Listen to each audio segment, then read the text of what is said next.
Bolderset on the front row. Coming up into third position is Lundgren. Keith Ripp coming up well in fourth place as they go round paddock, but it is Nilsson leading, Bolderset second. Lundgren in third position, lap 1 down to the S's. Nilsson there in the lead as he comes out of the right-hander, Bolderset behind him, then Lundgren, so it's Porsche, Escort, Porsche, and then the Fiesta of Keith Ripp, the British champion. Into Druids, slide it round the long right-hander, then immediately flick left through Langley's Gap onto the Ridgeway, the bumpy rough shale, and there the second of those two cars, British champion Keith Ripp in the 2-litre Ford Fiesta, chasing the Escort of Bolderset, followed by the Fiesta of ex-British champion Trevor Hopkins. End of lap 1, Nilsson, Bolderset second, then Ripp and Hopkins, Lundgren through, Marcel the Frenchman, and the last through, number 82, Graham Hathaway, the British champion in the Ford Escort, and not looking at all happy. Lap 2, Rolf Nilsson away on his own, driving beautifully smoothly over the slippery surface here, just slides the tail round, flicks it right, and it's very close for second place. Bolderset and Ripp are absolutely together. Escort and Fiesta. Punch down the power, up Druids, round the right-hander, and it's Ripp in second place, Hopkins in fifth position, Bolderset sandwiched between them, and there goes the leader through Langley's Gap, and Trevor Hopkins passes Bolderset up into third position, so it is now Porsche leading, Fiesta second, Fiesta third, and Ford Escort in fourth position. There's the leader, Nilsson, across the bumpy shale of the Ridgeway. Ripp second, Hopkins third, Bolderset fourth. Round Hoppy's Drop, named after Trevor Hopkins, the man who built this circuit and is currently in fourth position in his Fiesta as the leader goes into the chicane for another time. And it's still Nilsson driving a tactical race. There's Ripp in second position, Hopkins in third position now, Bolderset down to fourth place, and Hathaway is coming up through the field. He is in fifth position as the leader goes into the right-hander paddock again, drops down the shale very fast, slams on the brake, goes down through the gears, left-right, through the S's on exactly the same line, and now look how close Keith Ripp is to him. Keith Ripp is going to take him. Keith Ripp in the 2-litre Fiesta goes past Rolf Nilsson's 3.2-litre Porsche. An incredible bit of driving. Well done, Keith Ripp. That's the British champion from 1982 and 1981. And it looks to me as though Ripp is going to win this race. He hasn't had the best of luck all this season, but what a marvellous time to come good. And is Rolf Nilsson with the power of the Porsche now going to be able to catch the 2-litre Fiesta. This is the first really important drive that Keith Ripp's had in this car, and my goodness, he's making the most of it. Nilsson there in second position, Hopkins behind them in third position. Chicane, Ripp leads, flicks it through, full power on, nearly loses it. Nilsson closing up a bit in second position, Hopkins very close to him in third place. Now, this is the crucial part, down to the S's, and Hopkins is getting closer to Nilsson all the time, and Keith Ripp is pulling away from the Swede. There's Ripp leading, and my goodness, Nilsson has hit Hopkins a real clout. He's hit the left front of the Fiesta, he's accelerated away, it's still Nilsson in second place there, but what's happened to Trevor Hopkins? Look at that, he's got a wheel off.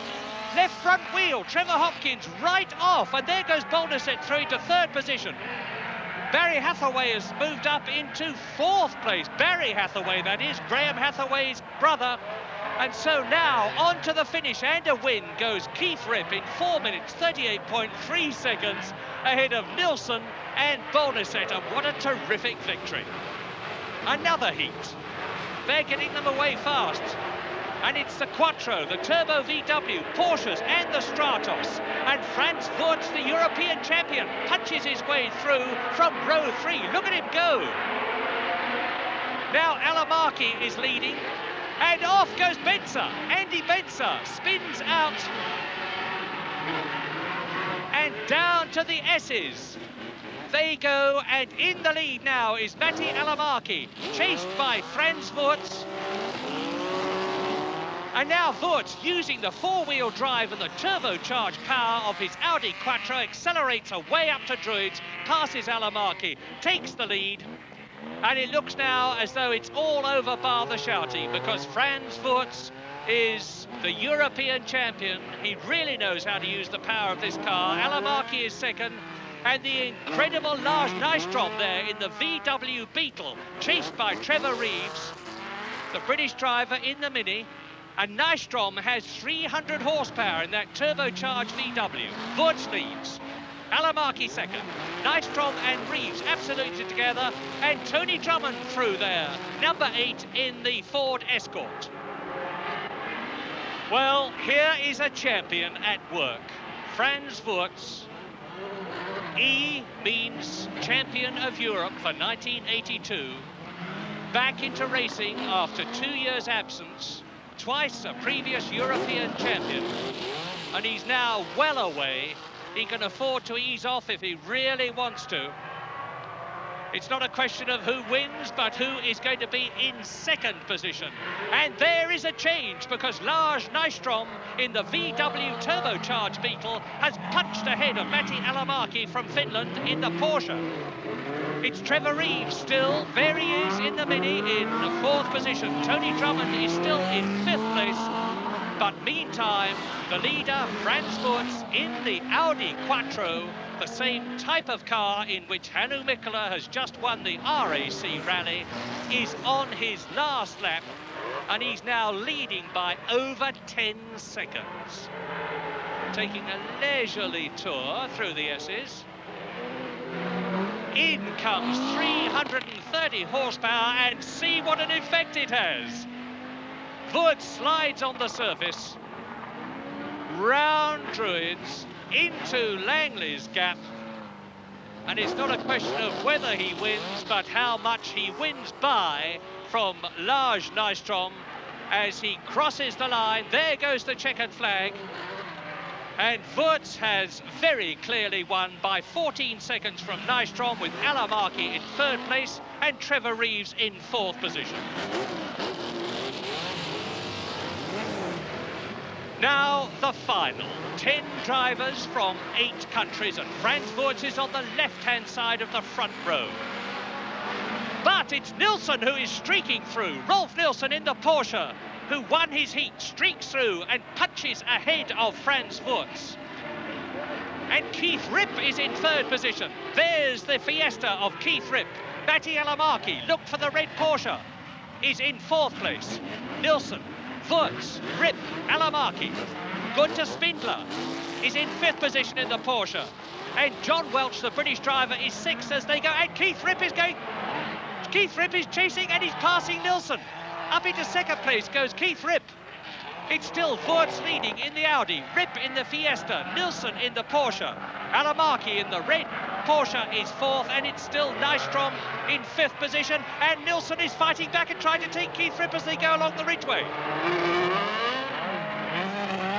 What a race for second place. It's a bit of a tour at the front for Franz Wurz, but it's all action behind him, because now Nilsson is there. Second, Rolf Nilsson second, Keith Ripp third, Alamarki fourth, and Keith Ripp is having a go now as they go down to the chicane. Is he going to get through? Four-wheel drive Audi. Franz Wurz, the conductor, leads the race, puts down the power, drops down to the S's. Can't see anything through his rear mirror, of course, with that huge spoiler behind him, but he's got nothing to worry about.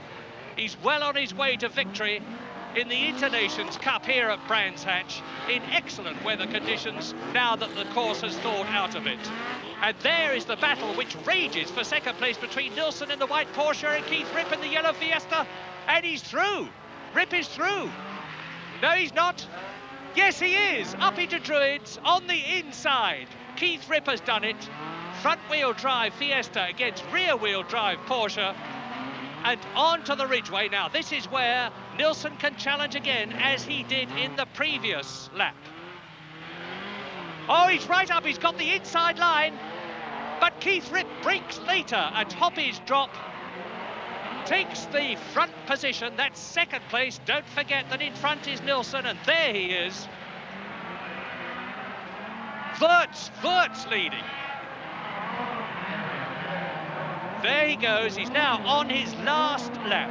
Franz Wirtz making the Internations Cup his, as he did the earlier heat, winning, provided he finishes this lap for Austria to cap his 1982 European Championship. And he's now just got the climb up from here to Druids, the right-hander through Langley's Gap along the Ridgeway to take the checkered flag, and Keith Ripp is very much in control of second place now.